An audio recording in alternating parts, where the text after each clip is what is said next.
El siguiente mensaje es una presentación del ministerio Tiempo de la Gloria de Dios.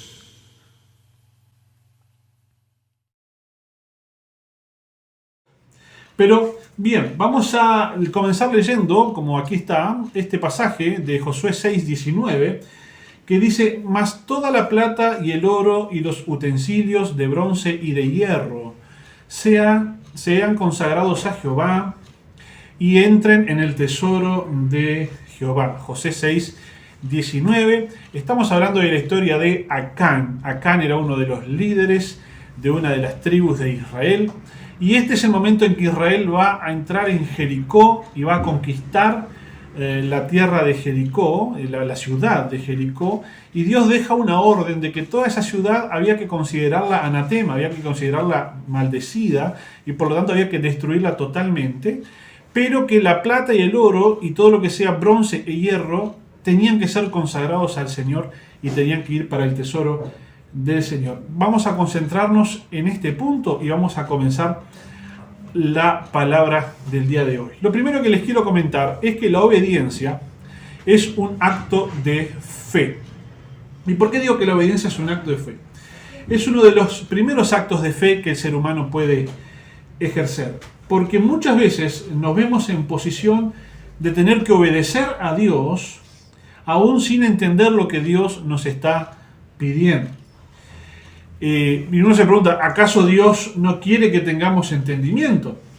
Sin duda que Dios sí quiere que tengamos entendimiento, pero el no entender algo no es excusa para no obedecer. Dios espera que nosotros le obedezcamos para probar nuestro corazón, sin dar muchas explicaciones acerca de por qué debemos obedecer. Dios le dijo a Adán que iba a morir si comía del fruto del árbol del conocimiento del bien y del mal. Pero Adán no conocía la muerte. No sabía qué era eso que le esperaba cuando Dios le dijo que iba a morir. Por lo tanto, la obediencia de Adán tenía que ser un acto de fe. Adán tenía que evitar comer ese árbol, aunque no tuviese idea de qué significaba la muerte, por el simple hecho de confiar en la palabra que Dios le había dicho. Si Dios le decía que no comiera, por algo sería. Adán tenía que confiar en Dios y no comer. Lo mismo ocurrió con Noé. Dios le dijo que preparara un arca porque enviaría un diluvio para destruir todo ser viviente sobre la tierra. Noé no sabía lo que era un diluvio y mucho menos lo que era lluvia, porque hasta ese momento no había llovido. Estaba en la misma posición que Adán. Adán no sabía lo que era morirse y Noé no sabía lo que era la lluvia. Pero Noé, a diferencia de Adán, escogió obedecer a Dios y confiar en lo que Dios le decía. ¿Sí? El resto de la población que rodeaba a Noé en aquel entonces, cuando oyeron las palabras de Noé, no le hicieron caso, no confiaban en la palabra de Noé, que era la palabra de Dios. Tanto Adán como Noé habían recibido una orden de Dios que tenía cierto grado de enigmático, ¿verdad? Ni Adán sabía lo que era la muerte, ni Noé sabía lo que era la lluvia. Sin embargo, Noé ejerció su fe, confió en Dios y lo obedeció. Al contrario de Adán, ¿verdad? Noé sí obedece a Dios, de esa manera se salva a él, salva a toda su familia. Pero Adán desobedeció, y al haber desobedecido introdujo la muerte, no solo para él, sino para toda su descendencia en forma permanente. Las consecuencias de ambos hombres produjeron efectos sobre sus siguientes generaciones por siempre. Mientras que Adán introdujo la muerte por siempre para toda su descendencia, Noé salvó a su familia y a toda su descendencia para siempre. ¿Sí? En vista de estos dos ejemplos, no nos cuesta mucho ponernos en el lugar de padres y entender que funcionamos muchas veces de la misma manera con nuestros hijos. Muchas veces le decimos que no a muchas cosas que nos piden y esperamos que nuestros hijos confíen en nosotros y nos hagan caso. Muchas veces nuestros hijos no entienden por qué les prohibimos ciertas cosas, pero no tienen chance, tienen la necesidad de confiar en papá y en mamá y obedecer. ¿Sí? Fíjense que Adán y Eva probaron la manzana y no murieron en el acto. Y eso les produjo el engaño, porque inmediatamente sacaron la conclusión de que entonces aquello que Dios le dijo que era malo no le era tanto, no era del todo malo, quizás no lo era en absoluto, era una exageración o directamente era una mentira. Y lo mismo ocurre con nuestros hijos. Desobedecen nuestras órdenes y de inmediato no ocurre nada, ¿verdad? Uno le dice esto no lo hagas porque es malo y ellos lo hacen igual, pero inmediatamente no ocurre nada. Entonces a ellos se les da la falsa idea de que nosotros como papás somos muy exagerados o que somos directamente burros, ¿no? Cuando usted no ha tenido un hijo adolescente que le ha dicho, papá, mamá, vos no sabés nada, no entendés nada, ¿sí? Por eso me prohibís eso o me prohibís lo otro. Ahora, vayamos al siguiente personaje de esta historia, que es Acán, ¿sí? Al personaje que nos convoca, ¿sí? Estamos ubicados en la entrada de la tierra prometida. El pueblo de Israel está a punto de conquistar su primer objetivo. Dios habla a su pueblo y le da a conocer el deseo de su corazón. Quiere que los bienes de Jericó, que es la primera ciudad tomada, sean dedicados a Dios enteramente, ¿sí? Algunos hebreos no logran entender el significado de dedicarle a Dios lo primero, pero aún así Dios espera que todo su pueblo le obedezca y haga lo que Él está pidiendo, ¿sí? Dios espera que su pueblo, como lo leímos en el primer versículo, le consagre la plata, el oro, los utensilios de bronce y de hierro que consigan cuando conquisten Jericó. Dios espera que el pueblo haga eso. No era una exigencia de parte de Dios que nos resulte inusual, ¿verdad? Porque Dios ya había establecido el principio de la primicia, ¿sí? Dios ya había establecido que el primer hijo que abría la matriz era de Él. Dios había establecido que lo primero de los ganados eran de Él. Dios había establecido las primicias de las cosechas. Entonces, ¿de qué podría ser de extraño para el pueblo de Israel el hecho de que Dios quiera el botín de la primera ciudad que iban a conquistar cuando entraran a la tierra prometida, ¿sí? Después vendrían otras muchas ciudades para conquistar y todos los tesoros que habría en esas ciudades podrían disponer libremente los hebreos, pero Dios quería que la primera conquista que hicieran, esos tesoros fueran para Él, para su casa, ¿sí? Y esa es la exigencia que Dios pone, que el oro, la plata, el bronce, el hierro que se consigue en esta primera conquista sea dedicado para Él. Ya habrá tiempo de conquistar muchísimas otras ciudades y podrán quedarse con el botín, ¿sí? Ahora, la obediencia a Dios es algo que tenemos que hacerlo todo el tiempo. Todo el tiempo estamos necesitando obedecer a Dios, ¿sí? Mucha gente se ve impulsada a obedecer a Dios cuando le va mal. Están convencidos de que les va mal por desobedecer a Dios y que para salir adelante tienen que ponerse a hacer las cosas bien. Esta vez la voy a hacer bien. Entonces, muchas veces la obediencia va de la mano con que me está yendo mal. Entonces la gente empieza a hacer las cosas bien. Pero por el contrario de lo que nos podemos imaginar, muchas veces la bendición, la prosperidad, y muchas veces el éxito, es uno de los principales riesgos para la obediencia. En el momento de mayor éxito y de mayor abundancia, nos podemos ver tentados a hacer lo que queremos y dar espacio a nuestra soberbia y a nuestra rebeldía. Al ser bendecidos, al ser exitosos, nos sentimos confiados en nosotros mismos y en nuestras fuerzas, y nos vemos tentados a actuar como pequeños soberanos y a hacer lo que se nos ocurre. Israel estaba en ese punto. El tiempo del desierto se había acabado, estaban en la ribera occidental del río Jordán, acababan de derrotar 2 reyes que habitaban de ese lado, ya habían sido circuncidados, habían celebrado la Pascua, o sea que los años del desierto ya habían quedado atrás, se habían despojado del castigo de 40 años, atrás había quedado la esclavitud. Entonces cruzan el Jordán. Dios hace un milagro, abre las aguas del Jordán, cruzan en seco, comienzan a disfrutar de la nueva tierra que Dios les ha preparado, empiezan a comer de los frutos de lo que ellos no sembraron, y el maná deja de caer. Es decir, ahora toda la tierra que estaba por delante para ser tomada por Israel estaba allí a disposición, y los enemigos empiezan a temblar. Todo el mundo se entera que Israel está dentro y empiezan a tener miedo. La promesa de Dios era firme. Así que Israel está atravesando su mejor momento. Si hasta ahí habían llegado por obedecer a Dios, no había nada que nos hiciera pensar o a suponer que justo ahora se les va a ocurrir desobedecer. ¿Y qué es lo que ocurre con nosotros en el día de hoy? Dios quiere ocupar el primer lugar en nuestras vidas, ya sea que estemos atravesando dificultades o estemos en nuestro mejor momento.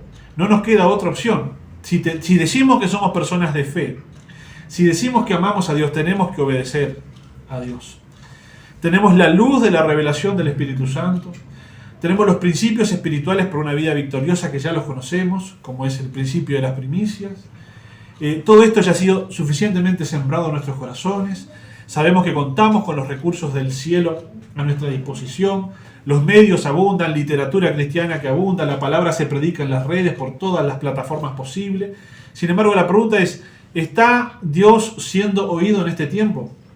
¿Estamos atendiendo el deseo de Dios?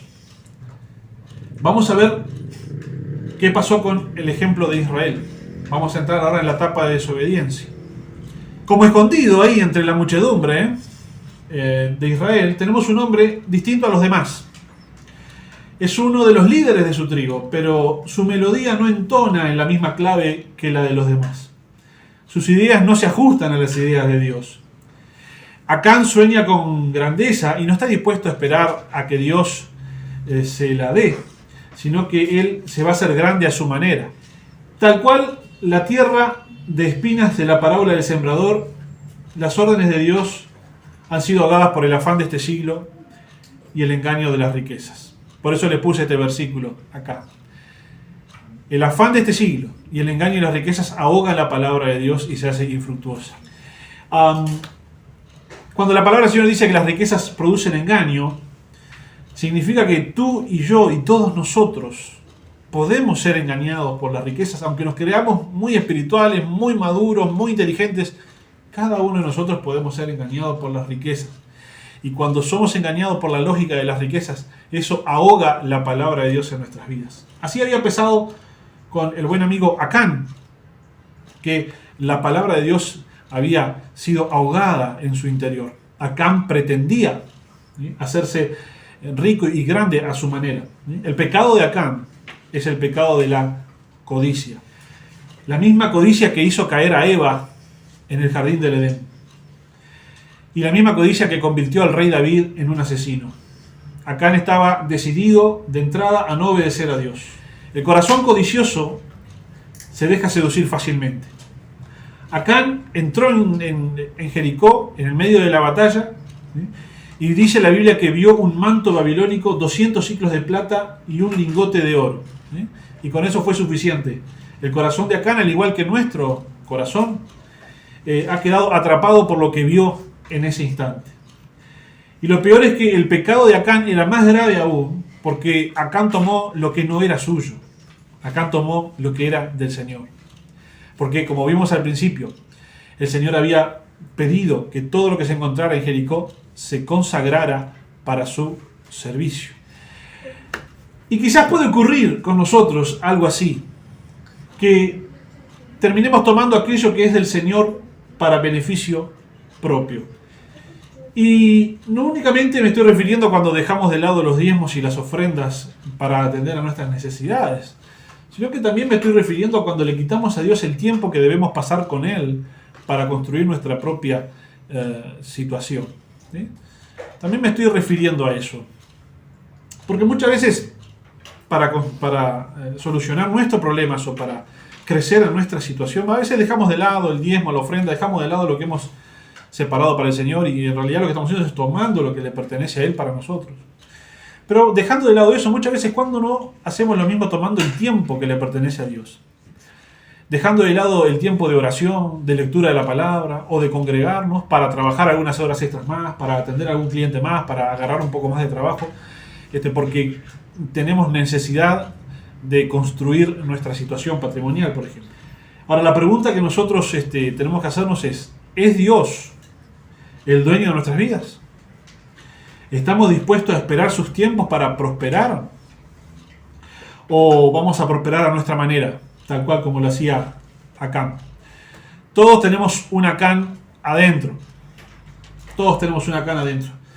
Aunque llevemos una vida aparentemente prolija, si nos damos un baño de sinceridad, vamos a reconocer fácilmente que nuestros corazones laten por los deleites y se enloquecen por las vanidades de la vida. El mayor arte que tiene Acán, el Acán que vive dentro de nosotros, es infiltrarse sin ser notado, y muchas veces lo consigue. Pero para cuando nosotros nos damos cuenta que se nos filtró el Adán que teníamos en el corazón, generalmente es demasiado tarde. Ya causó estragos y acarrea derrota para nosotros y para todos los que nos rodean. Porque ¿qué fue lo que ocurrió en la vida del pueblo de Israel? Posteriormente, después de la conquista de Jericó, cuando Acán toma lo que no debía tomar y se lo guarda en su tienda, van a pelear con la siguiente ciudad, que era una ciudad chiquita, y pierden, vergonzosamente. La ciudad se llamaba Ai, y según los cálculos que hicieron, con 3.000 hombres era suficiente para aniquilar la ciudad, y terminan huyendo delante de esa pequeña ciudad. Porque como dice Josué 7.1, por el pecado de Acán la ira de Jehová se encendió contra los hijos de Israel y perdieron. Y lo primero que hace el pueblo de Israel, lo primero que hace Josué, es culpar a Dios. Fíjense en el versículo que les acabo de poner. ¿Por qué hiciste pasar a este pueblo el Jordán para entregarnos en las manos de los amorreos para que nos destruyan? Josué 7.7. Primer reclamo que le hace Josué a Dios. Y luego se ponen bastante fatalistas. Dicen, van a borrar nuestro nombre de sobre la tierra. 2 versículos después. Pero lo cierto es que la falta no estaba en Dios. No era Dios el que tenía la culpa, sino que era el propio pueblo el que había pecado. Y miren cuáles son las palabras que Dios le dice a Josué cuando Josué le reclama lo que había pasado. Dice, Israel ha pecado y aún han quebrantado mi pacto que yo les mandé. Y también han tomado del anatema y hasta han hurtado y han mentido y aún lo han guardado entre sus enseres. Por esto los hijos de Israel no podrán hacer frente a sus enemigos, sino que delante de sus enemigos volverán la espada, por cuanto han venido a ser anatema. Ni estaré más con vosotros, si no destruyereis el anatema de en medio de nosotros. Fíjense qué cantidad de pecados parió la codicia de Acán. Ahí les enumeré 6 de lo que Dios acaba de decir en el versículos 11 y 12. Primero, que pecaron. Segundo, han quebrantado mi pacto que yo les mandé, es decir, faltaron a su palabra, no cumplieron. Tercero, han tomado del anatema, es decir, se han contaminado. Cuarto, han hurtado. Quinto, me han mentido. Y sexto, me lo han ocultado. Porque Acán había escondido ese tesoro que se había traído en su tienda. Lo había escondido. Fíjense nada más la cantidad de pecados que se derivan de lo que es la codicia. La codicia nos lleva a pecar. También nos lleva a que faltemos a nuestra palabra. Nos lleva a que nos contaminemos, a que robemos, a que mintamos y a encubrir todo eso. La pregunta es, ¿en dónde vimos otro personaje bíblico que se dejó llevar por la codicia y que cometió pecado tras pecado y tuvo intención de cubrirlo? ¿A quién le suena un caso similar? Nos suena al rey David. Años codiciando a Betsabé y teniendo envidia de Urías, que había sido elegido como esposo para la nieta de su consejero más cercano. Y mientras veíamos un David piadoso, leal a su rey Saúl, que no se atrevía a levantar la mano en contra del rey, que sembraba lealtad porque sabía que luego tenía que cosechar eso, en realidad había un Acán en el corazón de David. Y a medida que el tiempo pasó y fue cosechando éxitos, ascendió al trono, ganaba guerras, ese Acán iba asomando. Hasta que un buen día apareció. Y para cuando apareció ya era tarde. David era culpable de adulterio, de asesinato y de encubrimiento. Entonces, fíjense el pequeño detalle de lo que Dios dice en el versículo 12, ya lo leímos. Dice, por esto los hijos de Israel no podrán hacer frente a sus enemigos. ¿Por qué los hijos de Israel no iban a poder hacer frente a sus enemigos? ¿Porque Dios es malo y enojón? ¿Porque Dios es un traumado que no soporta que los demás no le hagan caso y entonces los arruina abusando de su superioridad? No, fíjense lo que dice ahí. Por esto los hijos de Israel no podrán hacer frente a sus enemigos. Es decir, es la consecuencia de su pecado. Es la consecuencia del pecado lo que no les va a permitir hacer frente a sus enemigos. Dejarnos dominar por la codicia y todos los pecados que vienen asociados a ella nos debilita al punto de no poder hacer frente ni al más débil enemigo, tal cual lo que le ocurrió a Israel, que no pudieron hacerle frente a una pequeña y diminuta ciudad como Ai. Y esto ocurre así porque el pecado y la contaminación nos alejan de Dios. Y lejos de Dios, no contamos con su favor. Su mano ya no se extiende para salvar. Entonces el enemigo aprovecha para levantarse con furia, para destruir. Entonces nos derrota y nos avergüenza. Transforma nuestro gozo en llanto y nuestro vestido de salvación en vestido de luto. Es como atravesar el valle de sombra y muerte que dice el Salmo 23, pero sin la vara y el cayado del pastor que nos brinda su aliento. Ahora, ante esta situación, hay un solo camino. Y ese camino es humillarnos, arrepentirnos y santificarnos. O bien podemos hacer de cuenta que no pasó nada, sacudirnos el polvo de la ropa superficialmente, mientras que la ropa sigue sucia, y seguir adelante. Esto es bien propio de gente como Acán, que era avasalladora, acostumbrada a solucionarlo todo a su manera o por la propia fuerza. Pero si decimos que tenemos fe, que confiamos en Dios y que le amamos, estamos dispuestos a enfrentar el rostro de Dios y reconocer nuestra maldad. Hay que tomar el Acán que tenemos en nuestras vidas y asesinarlo. Pero no va a ser tan fácil, porque a Acán no le gusta confesar. La Biblia cuenta que Acán escondió y que Josué no sabía nada y que es Dios el que tiene que ir a decirles que Acán es el responsable de todo, porque a Acán no le gusta confesar. Y a nosotros no nos gusta reconocer nuestra codicia. No nos gusta reconocer la debilidad del corazón. Por esa razón, estas cosas tienen que ser descubiertas. Recién luego de que Dios conduce a Josué a descubrir que Acán era el culpable, allí recién Acán confiesa. Pero ya es tarde. El reconocimiento no lo va a librar del castigo a Acán. Debe morir él y debe morir toda su casa.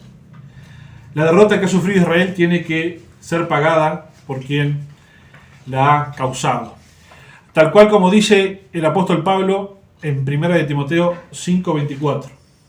Los pecados de algunos hombres se hacen patentes antes que ellos vengan a juicio, mas otros se les descubren después. Es decir, algunos pecados se descubren enseguida, otros demoran un poquito más, pero también se descubren. Acán está también dentro de cada uno de nosotros. Acán suele agazaparse entre las motivaciones buenas y esconderse entre nuestras acciones nobles, entre nuestros buenos actos. Pero el Acán que habita dentro de nuestro corazón tiene la mirada puesta en la opulencia, en el lujo. Su propósito es la gloria humana y la grandeza. Sin embargo, la sentencia para Acán es una sola. La sentencia para Acán es la muerte. Acán debe morir y el lugar de Acán, hermanos, es la cruz. El lugar del Acán que tenemos en nuestro corazón es la cruz. No hay salvación para Acán. No hay remedio, no hay apósito para la codicia. Tenemos que eliminarla. Pero no nos quedemos solo con lo trágico o con lo malo. Vamos a ir a la recuperación. Ahora que Acán está muerto, la ciudad de Ai, esa pequeña ciudad que había logrado vencer a Israel, cae delante de Israel en el siguiente enfrentamiento. Luego cae una confederación de 5 reyes y luego caen todos a los que Israel se enfrenta más adelante. Las cosas vuelven a la normalidad e Israel logra arrasar con sus enemigos. ¿Quién puede resistirse al pueblo de Israel ahora que está siendo guiado por Dios? De la misma manera, ¿quién podría resistirse a nosotros ahora que hemos eliminado y quitado la codicia de nuestros corazones y el Señor es quien nos está guiando? Ahora que Acán ha sido asesinado y que el pueblo se dispone a obedecer, el enemigo no puede atemorizarlos. Delante de ellos, todos serán turbados, empequeñecidos y devastados. Este es el mensaje que el Señor ha preparado para nosotros en esta noche. Que cada uno de nosotros podamos identificar y asesinar el Acán que hay adentro de nosotros. Porque la codicia es algo que está anidando en nuestro corazón sin que nosotros nos demos cuenta. Así ocurrió con Acán y así también ocurrió con el rey David. Ustedes conocen la historia del rey David, que estaba pronto para salir a la guerra, sin embargo resuelve no salir y quedarse en Jerusalén. Dice la Biblia, en el tiempo en que los reyes salían a la guerra. Eso significa que había momentos en el año donde se podía hacer guerra y otros no. Porque los ejércitos no podían salir a hacer guerra en los momentos de invierno, donde sus ejércitos podían sufrir. Entonces siempre habían treguas en los inviernos, pero pasados los fríos del invierno, llegada la primavera, los reyes volvían a retomar las guerras que habían dejado pendientes el año anterior. Pero a David le iba tan bien, era tan exitoso, tenía tantas victorias, que decide que no hay necesidad de ir y se queda en su casa. Usted conoce la historia. Un día está en el tejado y mira hacia abajo y dice, ¡oh! Betsabé. Qué buena que está la vecina. ¿De quién? ¿Está casada de casualidad? ¿Cómo no? Está casada con su siervo, Urías Eteo. Y dice, bueno, tráigala. Y usted conoce la historia. Luego del adulterio, David intenta que Urías venga de la batalla a Jerusalén y pase la noche con su señora para encubrir el pecado que acaba de cometer. Lo mismo que pasó con Acán. Siempre hay un encubrimiento, siempre la codicia va a querer tapar lo que hizo porque sabe que lo hizo mal. Como no lo logra, porque Urías es fiel a su pueblo, al Señor y a su rey, y no está dispuesto a pasar la noche con su mujer mientras sus compañeros están peleando, entonces Urías va a la guerra con la orden de David de que sea puesto en el frente de batalla y muera. Joab, el general del ejército de Israel, recibe una orden absurda de poner uno de sus mejores hombres adelante del todo para que se muerda y la obedece. Y la obedece porque en el fondo Joab sabía que David hacía tiempo tenía ganas de deshacerse de Urías, de ese hombre que encima era extranjero porque era eteo, ni siquiera era de los hijos de Israel, y al quien le había dado el privilegio de casarse con la nieta de su principal consejero. Todo esto nos demuestra en el relato bíblico que no fue que un día se levantó David y vio a la vecina y dijo, ¡oh!, sino que hacía tiempo que venía codiciando a la mujer de su prójimo, violando el 9º mandamiento. Pero ese es un mandamiento tan sutil que cuando nosotros lo violamos nadie se entera, porque primero lo violamos acá en el corazón. Porque la codicia primero es algo que ocurre acá en la mente. Cuando deseamos lo que el otro tiene, cuando deseamos más de lo que es necesario, cuando nos dejamos llevar por esos deseos, ese pecado se comete acá adentro. Pero si no se detiene acá adentro, luego se extiende y se comete un acto pecaminoso, violando algún otro mandamiento. David se hizo culpable de asesinato, de adulterio, de encubrimiento, todo porque él no se dio cuenta que tenía la codicia en su corazón. Pero hasta el propio David tuvo chance de arrepentirse y que Dios restaure lo que había hecho. Así también ocurre en nuestras vidas. Tengamos siempre la precaución de que hay un Acán que vive en nuestro corazón. Siempre está la posibilidad de que nos dejemos llevar por la codicia. Siempre está la posibilidad de que no dediquemos a Dios lo que a Dios le corresponde y que estemos pensando en nuestra construcción, que estemos pensando en nuestra vida, en nuestros proyectos, en nuestras ideas, en nuestros planes, y que por pensar en nuestros planes, por construir nuestras situaciones, por construir nuestros sueños, dejemos de lado el deseo de Dios para nuestras vidas. En ese momento tenemos que estar atentos para atacar al Acán que hay dentro de nosotros. Fue una presentación del Ministerio Tiempo de la Gloria de Dios.